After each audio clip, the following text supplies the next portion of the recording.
carries a pager. It'll take a moment for you to...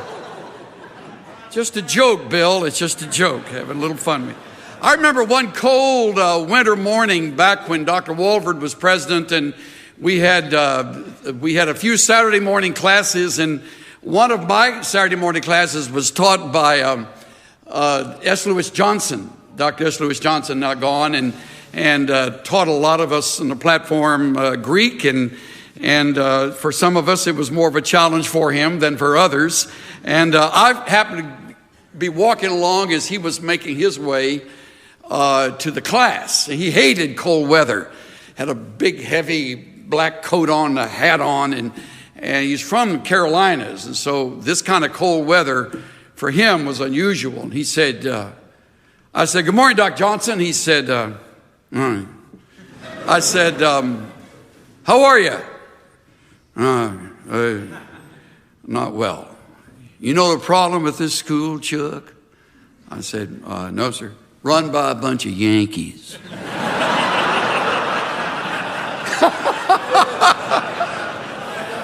Bunch of Yankees have class on days this cold. I'm so excited about this new year, I can hardly stand it. I have to tell you. It's always amazing to me that people are bored. There are folks that are actually bored in life. Like a fellow named Lawrence Walters from San Pedro, California. Let me tell you about Lawrence. He said one day, "Enough is enough. What I need is a little adventure. Tired of just sitting around." So on the 2nd of July that year, he rigged up 42 helium-filled weather balloons, tied them to a Sears lawn chair, and lifted off. It's a true story. Armed with only a pellet gun to help handle the elevation issues. Before he knew it, he was shocked to realize he was 16,000 feet high. Walters sort of had his breath taken away about that level. Mine started getting a little fuzzy. He wasn't the only one surprised. Pilot in a Southwest airline radioed the tower and said, "Some guy is in a lawn chair floating across the sky." Thankfully, Walters had enough presence of mind to start shooting out the balloons, which allowed him to land about 45 minutes later in Long Beach. But that bizarre experience got him on a Tonight Show and a Timex watch and a Timex ad, and ultimately the guy had to quit his job as he went on the road to deliver motivational speeches. That is how hard up we are for motivational speakers. So why in the world did you do that? Was the common question everybody asked him. He says, "People ask me that a lot. They want to know if I had a death wish or something." And he said, I just told them, no, I just had to do something. I couldn't just keep sitting there. The guy's a nut. You imagine people just sitting there. You can't, and I can't. What a terrible way to spend a year, just sitting around, just wondering and waiting for something to happen. With years unfolding like these years, the best years of our lives, and the best is yet to come. We just sang about it. Now, how exciting is it that we can walk into 12 new months. Well, half of it's already gone. So 11 and a half of the months now that are unrolling in front of us, which I want to talk to you about. And I want to warn you too, before we get into these months very far, that there are dangers lurking. A couple or three of them that came to my mind as I put my thoughts together. There's the danger of our walking in the flesh instead of the spirit, and suffering the consequences, not walking by faith, but walking by sight. which fills our lives with worry, stupid worries. Then there's a danger of planning every detail, right down to the gnat's whisker, and forgetting the most important part of all, and that's praying for direction as we walk into these 11 and a half months that remain. And the danger of running ahead of God rather than waiting for Him to open doors and to make the path straight and to clear the obstacles instead of our trying to move them out of the way ourselves. And that constant battle everybody has with worry. Chances are good your worry list is longer than your prayer list. You're all worried about some big thing on the horizon, and it's a very real probability it'll never happen. My worst worries and fears never realized throughout my life.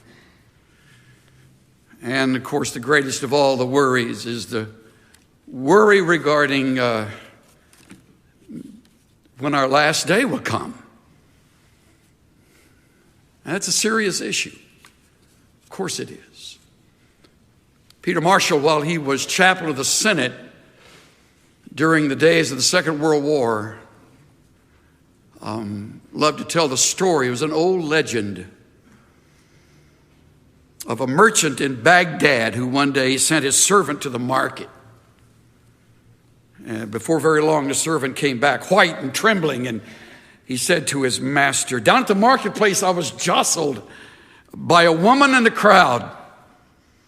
And when she turned and looked at me, I looked right in the face of death. Death jostled me. She made a threatening gesture. And he said, 'Master, please lend me your horse. I must hasten to avoid her.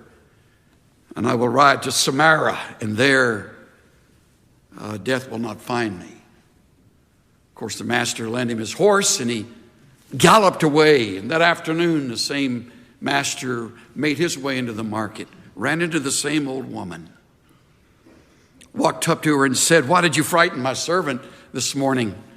Why did you make that threatening gesture?' Her response was, 'That was not a threatening gesture.'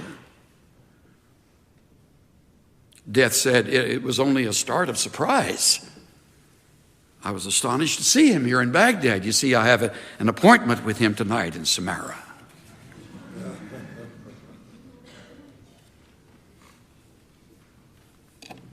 We serve a God who has put our lives together start to finish. He's not finding things out along the way. You'll never hear a gasp coming from heaven. Wow. I didn't know that. It's planned for us. Our times are in His hands. And some of you are learning that better than others. I have a few timely reminders for you in taking on the new year. They're all based on 3 simple statements found in James chapter 4. If you brought a testament with you, turn to it as Dr. Toussaint turns to his Greek text to check it out. Good for him. He's in our church. I look at him every Sunday, and I just thank God for things like patience on his part and a willingness to listen to me, who was once his student. Talk about an amazing turn of events. Remarkable, he even shows up. So here we are looking at the next few months, and we read in verse 13 of James 4, "Come on now, you who say, today or tomorrow we will go to such and such a city and we'll spend a year there and engage in business and make a profit. Yet, look closely, students, faculty members, friends of the seminary, you do not know what your life will be like tomorrow. You're just a vapor that appears for a little while and vanishes away. Instead, you ought to say, if the Lord wills, we will live. And then we will do this or that. Love this passage of Scripture. Love it. Preach on it every New Year. Whoever's from Stonebriar Church, you heard me bring this talk a few Sundays ago.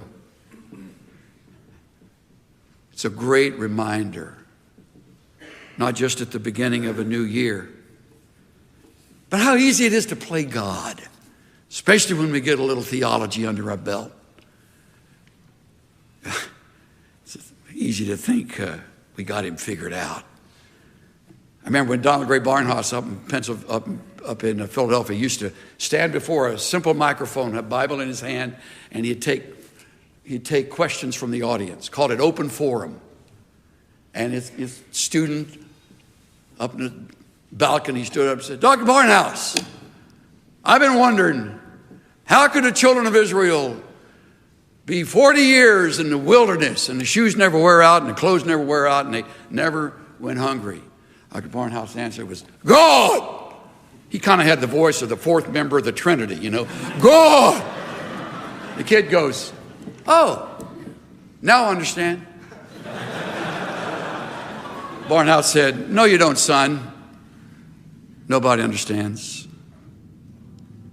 Isn't that great? Nobody understands. We got an old year that's passed. We got a new year coming. And if we're not careful, we'll follow our own rules. Look at verse 13. Here are our rules. Our rules. First, we choose our time, today or tomorrow. See, we're making plans. We got our day timer, or whatever form you use to help organize your life. So we choose our own time, today or tomorrow. Second, we select our location. We go to such and such a city. January, I'm going to be in Dallas. Come July, I'm going to be in Phoenix. Come September, hope to be, and you name that. We choose the location. We select the place we're going to be. Third, we limit our stay.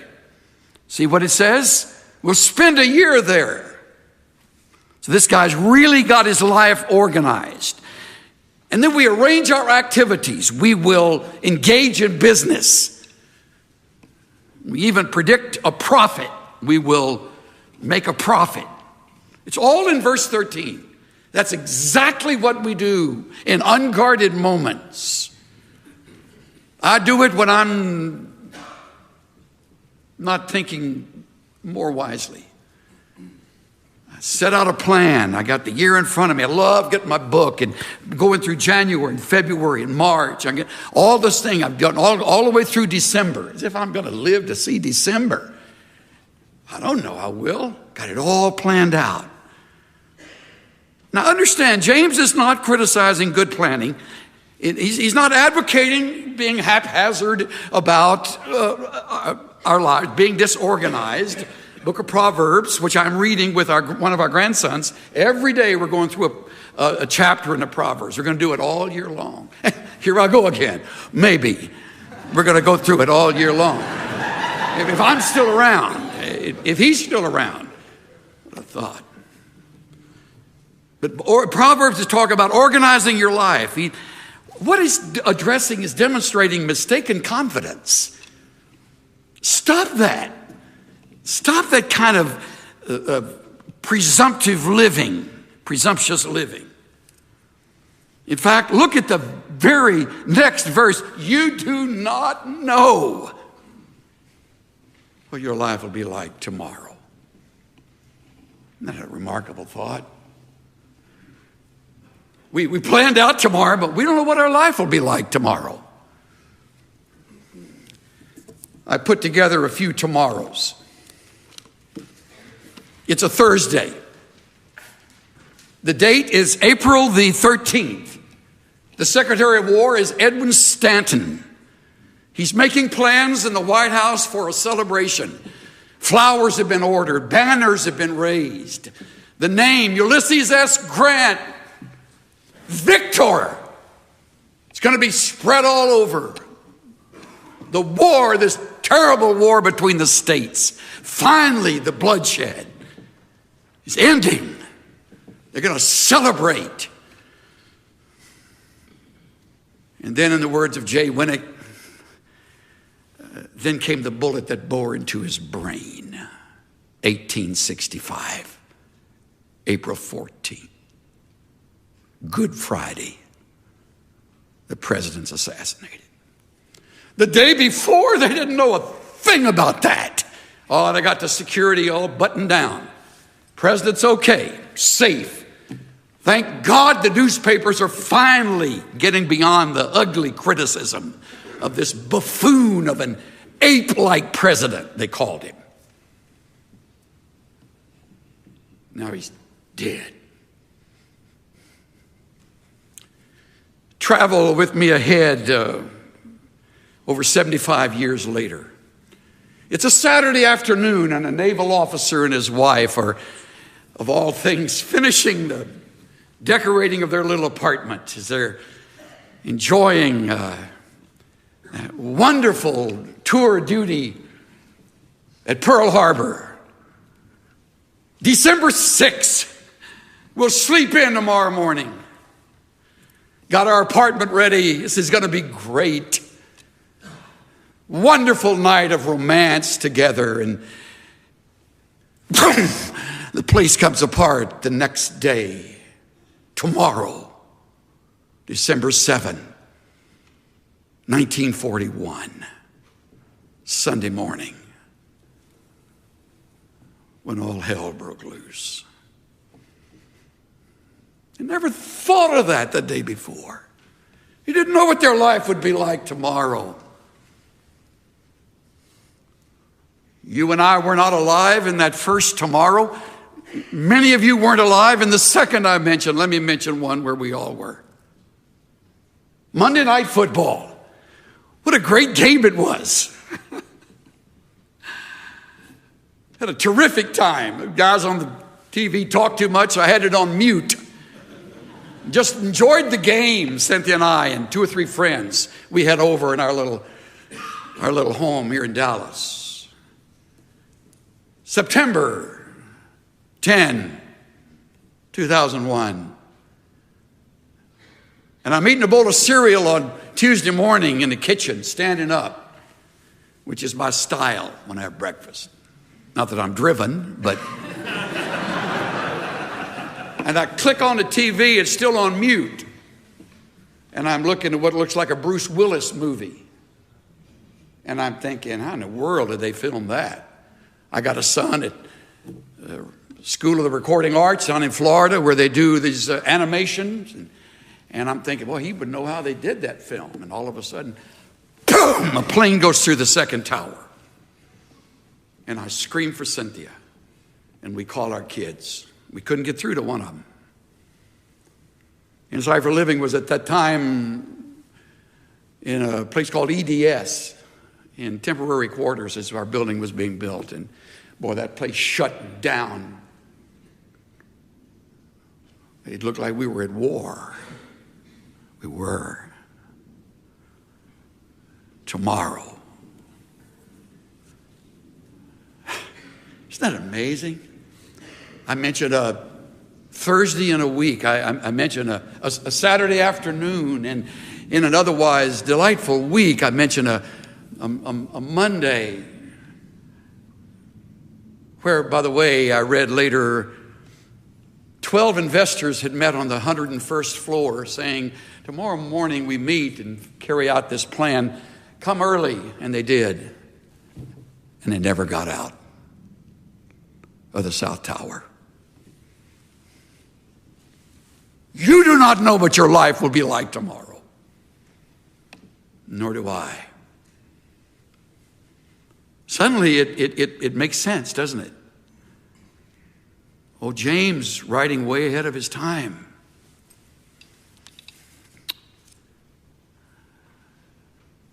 why, you're just a vapor. You're just a vapor.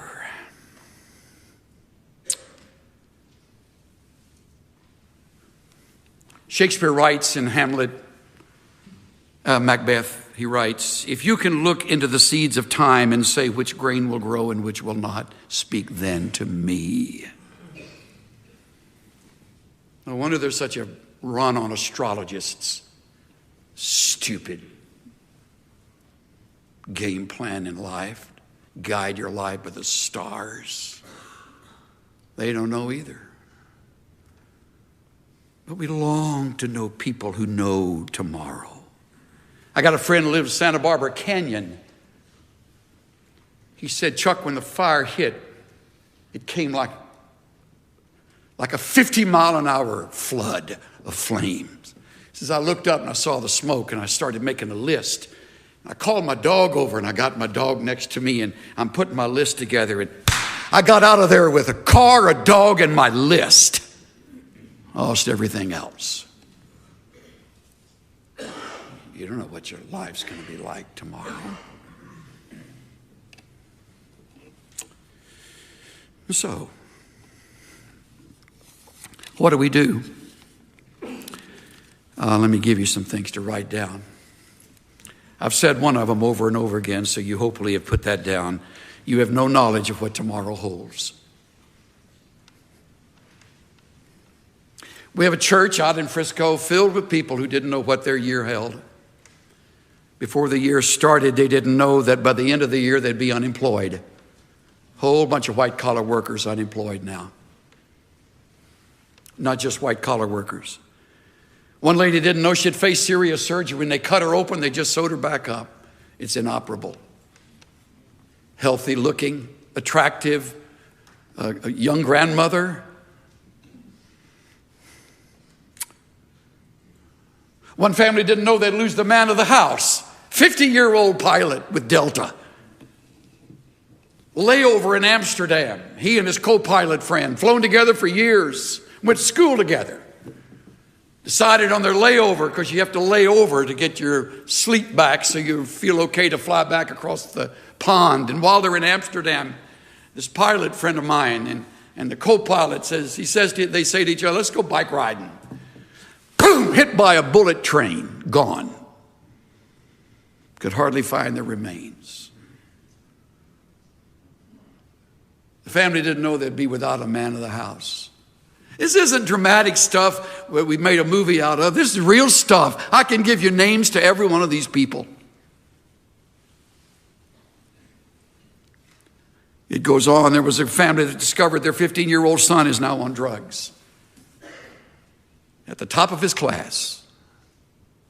Got a drug problem he's kept secret for 2 years. He also been messing around with pornography. All that's come to light. The other side is we have a couple that thought they'd be single forever, and they've fallen in love with each other, and they can hardly wait to get married in April. They didn't even know each other at the beginning of last year. How exciting is that? I got a pastor friend who was at Schofield Memorial Church, and he's now in Fargo, North Dakota. Ah!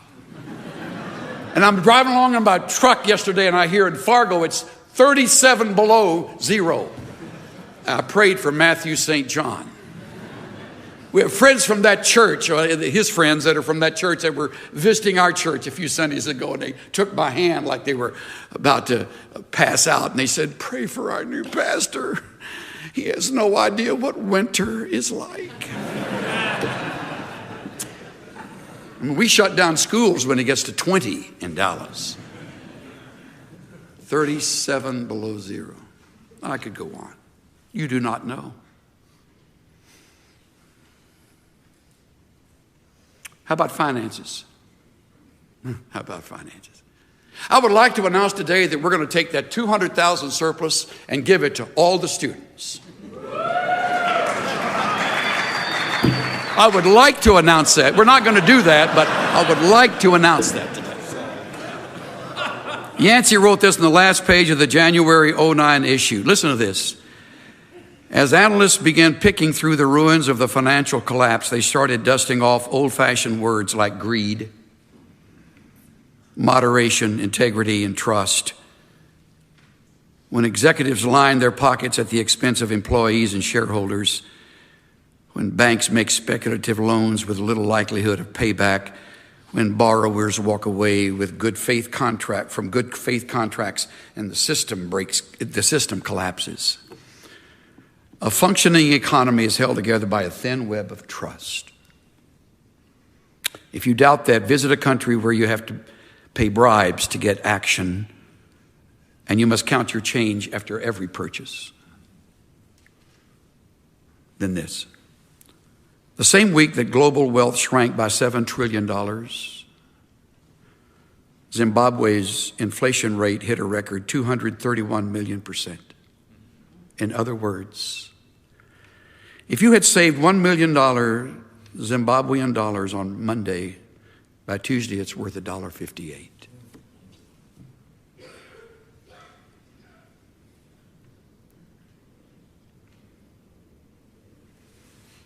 You have no knowledge of what tomorrow will bring. Second, you have no assurance of a long life. I preached this many times before I ever let the text say what it's saying. And I found that pauses are worth more than words. You are just a vapor, appears for a little while, then vanishes away. Instead, you ought to say, if the Lord wills, we shall live. Pause. And if the Lord wills, we shall do this or that. You have no assurance of a long life. You see the word he uses to describe our lives? Vapor. Atmis, A-T-M-I-S in the Greek. We get our word atmosphere from it. Puff of smoke is the way one renders it.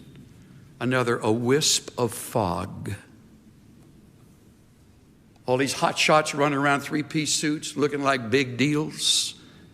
Driven around in limousines, think they got life by the tail. Their life is like a wisp of fog. I bury them earlier, younger now than ever in my ministry. I should have kept a record of the 40 and 50-year-olds I've buried in the last 2 years. It's remarkable.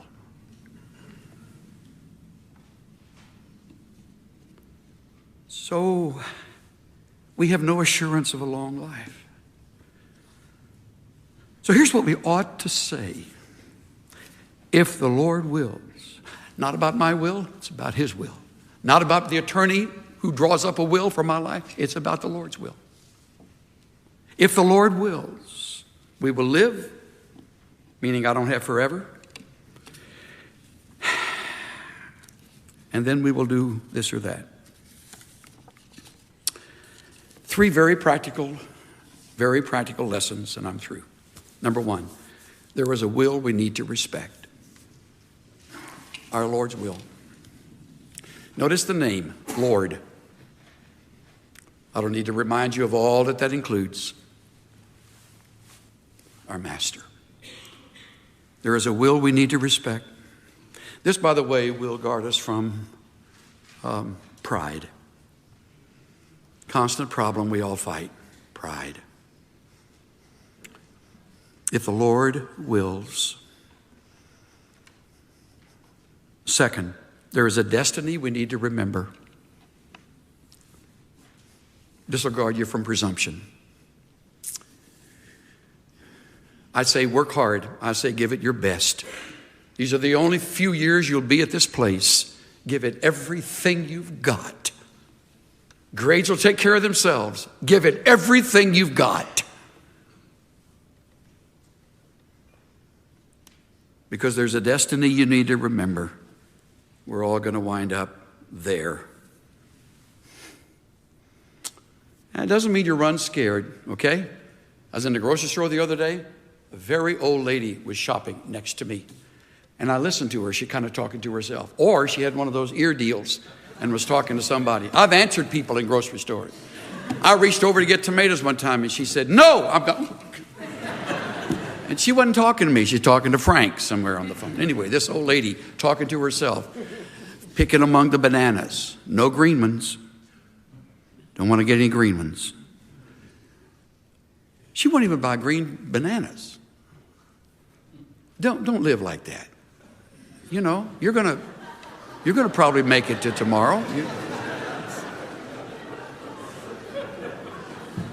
So there's a destiny we just need to be remembering.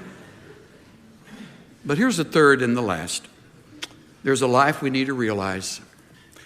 And this will guard you from procrastination. For goodness sake, live.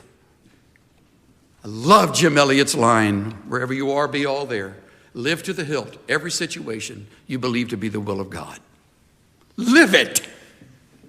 Don't put it off. Live it. It's a wonderful way to conduct your life.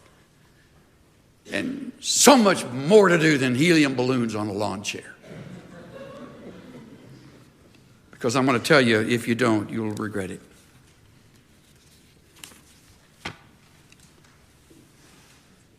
My brother-in-law opened the bottom drawer of my sister's bureau and lifted out a tissue-wrapped package. This, he said to me, this is not a slip. This is lingerie. He discarded the tissue and handed me the slip. It was exquisite silk, handmade, trimmed with a cobweb of lace. The price tag with an astronomical figure still on it, still attached. Jan bought this the first time we went to New York, at least 8 or 9 years ago, but she never wore it. She was saving it for a special occasion. Well, I guess this is the occasion. He took the lovely slip from me and put it on the bed with the other clothes we were taking to the mortician. His hands lingered on the soft material for a moment, then he slammed the drawer shut. Stood there and then said, "Don't ever save anything for a special occasion. Every day you're alive is a special occasion." I remembered those words through the funeral and the days that followed, when I helped him and my niece attend to all the sad chores that followed an unexpected death. I thought about them on the plane ride returning home from the Midwestern town where my sister's family still lives. I thought about all the things she hadn't seen or heard or done. Thought about the things that she had done without realizing they were all special. I'm still thinking about his words to me, and they've changed my life. I'm not saving anything now. We use our good china and crystal for every special event, such as losing a pound, getting a sink unstopped, the first camellia blossom in spring. Someday, and one of these days are losing their grip on my vocabulary. If it's worth seeing or hearing or doing, I want to see and hear and do it now. Now. I'm trying very hard not to put off, hold back, or save anything that would add laughter and luster to my and our lives. And every morning when I open my eyes, I tell myself, this is a special day.